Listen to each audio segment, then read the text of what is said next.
सारे चीज आकलन करके उसको घर में बैठे रहना चाहिए। चलो भाई, हमने तो पब्लिक के लिए, आम जनता के लिए इतने सारे काम किए हैं, आप मेरा काम का आकलन के हिसाब से मेरे को वोट दे दो। ये करती पार्टी का चयन किया हूँ जो कि ह्यूमन की, मानवता की बात करती है। खूंटी की जनता के बीच में रहा हूँ और दिन हो रात हो, जब भी लोगों की समस्याओं की बात जब होती है तो मैं उनके बीच, कभी भी लोग कॉल करते हैं तो मैं उनके बीच जाता हूँ। चुनाव लड़ना ऐसे लोगों के लिए टफ है कि आप आज के टाइम में चुनाव लड़ने के लिए सोच नहीं सकते। आप देख रहे हैं न्यूज़ 100 लाइव टीवी। विधानसभा चुनाव अब बहुत नजदीक आ चुका है और 13 और 20 तारीख को विधानसभा चुनाव का वोट होना है और इसी बीच सभी पार्टियां अपने अपने उम्मीदवार जो है वो नॉमिनेशन करा चुके हैं और स्क्रूटनी भी हो चुका है, सिंबल मिलने का समय है। इसी बीच हमारे साथ मौजूद है खूंटी विधानसभा क्षेत्र के सामुएल पूर्ति जी और इन्होंने भी Ambedkar party of India API नाम से जो जाना जाता है उस पार्टी से अपना नॉमिनेशन कराया है, स्क्रूटनी में पास भी हो चुके हैं और अपने क्षेत्र में अब कल से अब पुरजोर मेहनत करने के लिए मैदान में उतरने वाले हैं। इसी बीच हमारे बीच चर्चा के लिए मौजूद है, हम लोग इनसे जुड़ेंगे और इनसे बात करेंगे। तो सबसे पहले सर, न्यूज़ 100 में आपका स्वागत है और बहुत बहुत बधाई भी हो। Thank you. आपका स्क्रूटनी में नाम आ गया है। हम आपसे ये जानना चाहेंगे कि आप विधानसभा में अपना नॉमिनेशन आप करा चुके हैं, ऐसे स्थिति में खूंटी विधानसभा में कई ऐसे दिग्गज नेता हैं जो आपके विपक्ष में, आपके साथ में चुनाव लड़ रहे हैं, ऐसे स्थिति में आप किन मुद्दों को लेकर मार्केट में जाएंगे जो लोग आपको पसंद करेंगे? सबसे पहले तो आपके दर्शकों को मैं नमस्कार करता हूँ, प्रणाम करता हूँ। और देखिए, आज के समय में निश्चित रूप से आपने जैसे कही है, चुनाव एकदम काफ़ी महंगा हो गई है और एकदम ही चुनाव लड़ना ऐसे लोगों के लिए टफ है कि आप आज के टाइम में चुनाव लड़ने के लिए सोच नहीं सकते हैं। लेकिन मैं इन सब चीज़ों से घबरा नहीं रहा हूँ, क्योंकि मैं एक बचपन से खूंटी की जनता के बीच में रहा हूँ और दिन हो रात हो, जब भी लोगों की समस्याओं की बात जब होती है तो मैं उनके बीच, कभी भी लोग कॉल करते हैं तो मैं उनके बीच जाता हूँ। तो इस बीच से यही है कि मैं जनता के बीच में एकदम ही अननोन पर्सन हूँ, चेहरा हूँ, ऐसी बात नहीं है। लोगों के बीच एनी टाइम हर समय मौजूद रहता हूँ और लोगों के बीच में काम करते करते मैं, इसलिए मुझको लगा कि आप लोगों की सेवा के लिए आगे और भी बढ़ चढ़ कर आना चाहिए। मैं इसलिए ऐसे पार्टी का चयन किया हूँ जो कि ह्यूमन की, मानवता की बात करती है। जो संसार में जो भी लोग हैं, हर इंसान की बात करते हैं, उस पार्टी का मैंने चयन किया है। ना यहाँ पे किसी का भेदभाव, ना किसी का डिस्क्रिमिनेशन की बात होती है, सबकी कल्याण की बात होती है यहाँ पे। इसलिए मैं इस पार्टी को मैंने ज्वाइन किया और मैं इस पार्टी के बलबूते संवैधानिक तरीके से लोगों की समस्याओं का समाधान करने की दिशा में काम करते जाऊंगा। क्योंकि अन्य जगह आप देखते हैं जो भी पार्टियां रही हैं अभी, वो सिर्फ समस्याओं को बोलती है, समाधान की दिशा में वो कतई उनका या समाधान की दिशा में काम नहीं करते हैं। वो सिर्फ समस्याओं को उठाते हैं। यदि अगर समस्याओं के समाधान की दिशा में काम करते तो आज झारखंड, जो आपको भी पता है, आदिवासी राज्य के नाम से जाना जाता है, मेनता मुख्य रूप से आदिवासी राज्य के नाम से बहुल से जानता है। लेकिन आज देखते हैं, आज दिन आपको भी दिखता ही है, आपके आंखों के सामने बहुत सारी चीज हैं। ह्यूमन राइट्स का, मानव अधिकारों का खुला वायलेशन हो रहा है, हनन हो रहा है, जो कि हम इस धरती में सिर्फ इंसान ही हैं। ये जो वर्गीकृत किया गया है ना, ये सिर्फ इंसानों की देन है, कुछ लोगों की देन है। ये हम इस चीज को नकारते हैं। हम सिर्फ ह्यूमनिटी में विश्वास करते हैं, मानवता में विश्वास करते हैं, क्योंकि हम पैदा हुए हैं इंसान और यहाँ पे हम तरह तरह से वर्गीकृत हो गए। इस चीज को हर एक बुद्धिजीवी, चाहे उनसे जो भी लोग हैं, इस चीज को समझना होगा और इस तरीके से उनको वोटिंग करने की जरूरत है जी। हाँ। निश्चित तौर पे आपको देखा गया हमेशा समाज के बीच में रहते हैं और समाज के जो लोग तकलीफ में रहते हैं उनके साथ में आप खड़ा दिखते हैं। लेकिन भी अभी चुनाव का दौर है, अभी कौन कौन से ऐसे मुद्दे होंगे आपके जिन मुद्दों को लेकर आप लोगों के बीच में जाएंगे और उनके बीच रखेंगे ताकि वो लोग आपको पसंद करें, आपका जो मुद्दा है उससे लोग प्रभावित हों? देखिए, मुद्दा तो अगर गिनाऊंगा तो काफी है झारखंड में, चाहे अपने विधानसभा में भी, लेकिन मेन मुद्दा मेरे यही है, शिक्षा, सिंचाई और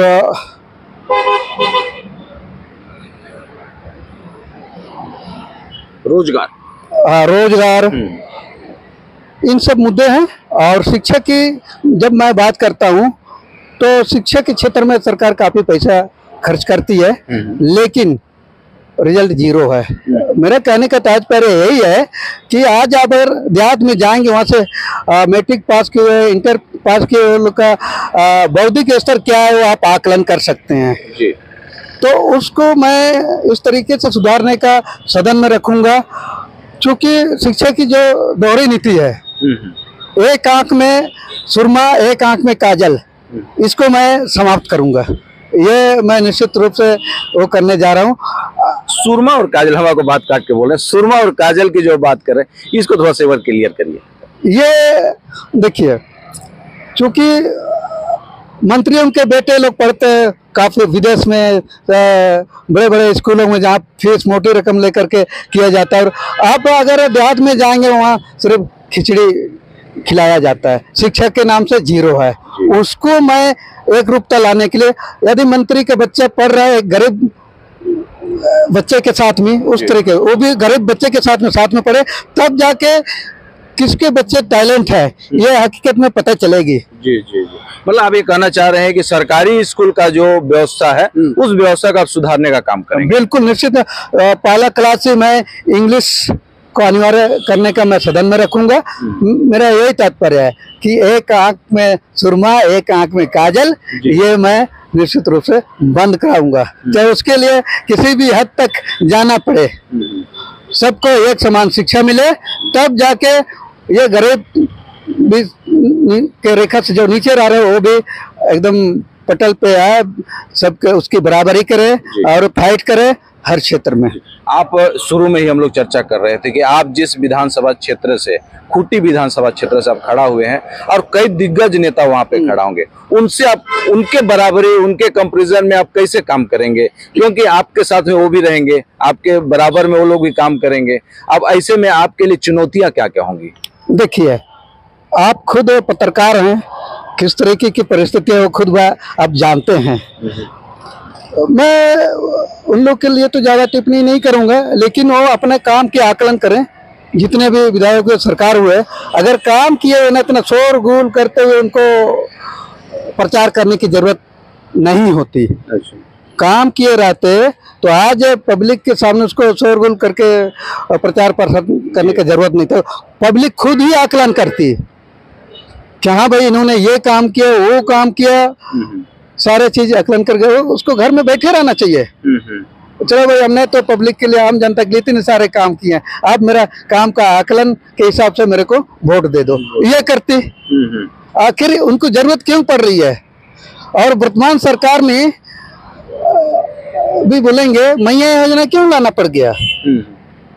क्योंकि उसके पास कोई विजन वैसे काम नहीं किया, कुछ कुछ काम किए और चलिए वो तो मैं जिसमें थोड़ा बहुत भी काम किया उसका तो मैं प्रशंसा ही करूंगा, लेकिन वैसा आपने कोई काम नहीं किया कि आप जनता के बीच में आए। इसलिए आपने मैया योजना को वोट को डाइवर्ट करने के लिए, मतदाताओं को रिझाने के लिए इन्होंने ये मुद्दे, चाहे ये मैया योजना सामान ये सब बांट रही है, और ये भी 1000 से 2200 रुपया कर दिया, जो भी है उसको आप देख ही रहे हैं। मैं कहता हूँ ये अगर उतना ही पब्लिक हित के लिए आपने काम किया है, आप एक साल का आप दे देते, 1 साल का तो कुछ उनका काम आ जाता। अभी ये गांव देहात के लोग हों, उस पैसे को निकालने के लिए आएंगे ना, 500 रुपये तो उसी में खत्म हो जाएगा। उसके अपने साथ में किसी को लेके आएंगे बैंक, मान लिया 1 दिन में नहीं हुआ, 2 दिन आया तो 1000 रुपये खत्म। तो उससे पब्लिक को क्या बेनिफिट हो रहा बताइए? मतलब आप मानते हैं कि मैया समान योजना से पब्लिक को कोई फायदा नहीं है? नहीं, तत्काल के लिए लोगों को दिख रहा है पैदा महीने, और इनके ये तो सरकार की योजना है, सरकार बनने के बाद ये रहेगा ही, इसकी कोई गारंटी नहीं है।